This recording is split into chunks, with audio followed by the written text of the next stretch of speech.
Ayun, another video tayo mga ka-basic. So sa video po na to, i-share ko lang sa inyo yung aking nabili na sports spoon center cup para sa mugs natin na Rota. So ang Rota po na mugs ko ay Slipstream.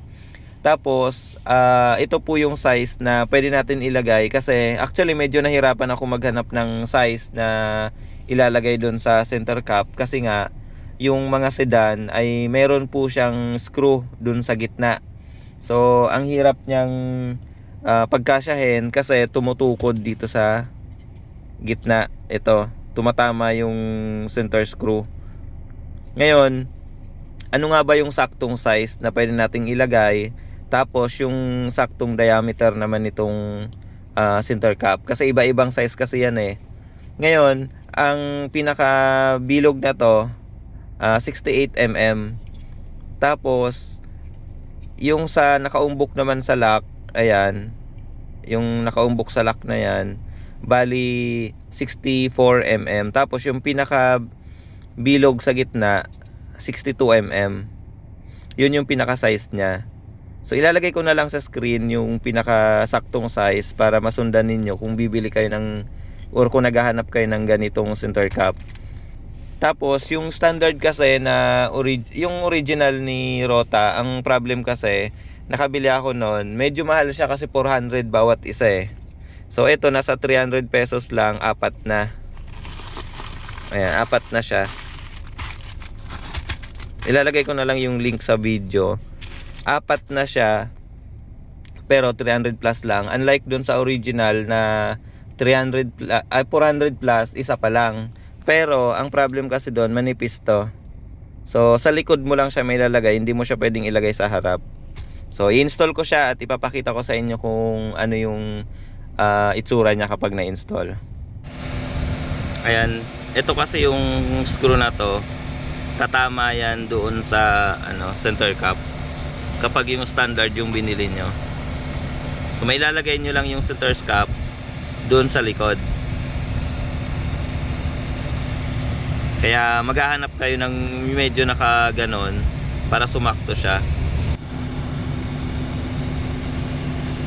So ito, kapag nailagay na natin, mahirap na tanggalin yan. Kailangan dun muna sa kabila itutulak.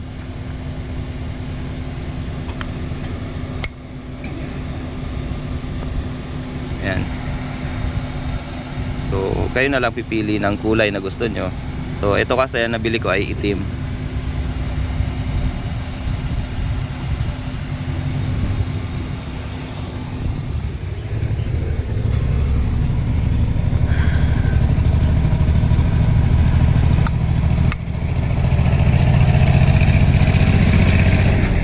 So hindi naman siya nakakagasgas kasi malambot naman siya Hindi siya ganun kalambot, pero sakto lang.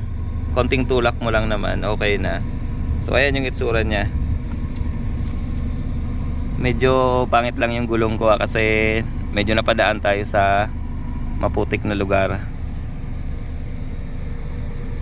So ayan po, yung size ng mugs ay 15 inches na Rota Slipstream. So wala akong mahanap na Slipstream kasi na sports spoon, yung spoon sports yung available, kaya yun yung nabili ko.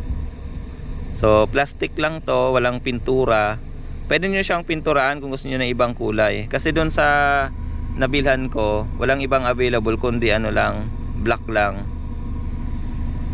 Actually kung napansin nyo, pati yung screw ko race, hindi siya Rota, kasi bumili ako ng separate nito dahil nga ang hinahanap ko yung may ganito, yung special lug nut, para hindi matatanggal. Kumbaga kahit iwanan mo yung sakyan mo dyan, hindi siya mananakaw, safe pa rin yung mugs. Ayun mga ka-basic, so yan po, yan yung itsura nya. Okay naman. Yun, thank you po sa panonood. Sana po ay nakakuha kayo ng idea sa video na to. Actually nahirapan din ako nung naghahanap ako nito kasi wala akong mahanap na specification talaga niya. Kumaga nakailang order din ako bago ko nakuha yung saktong size.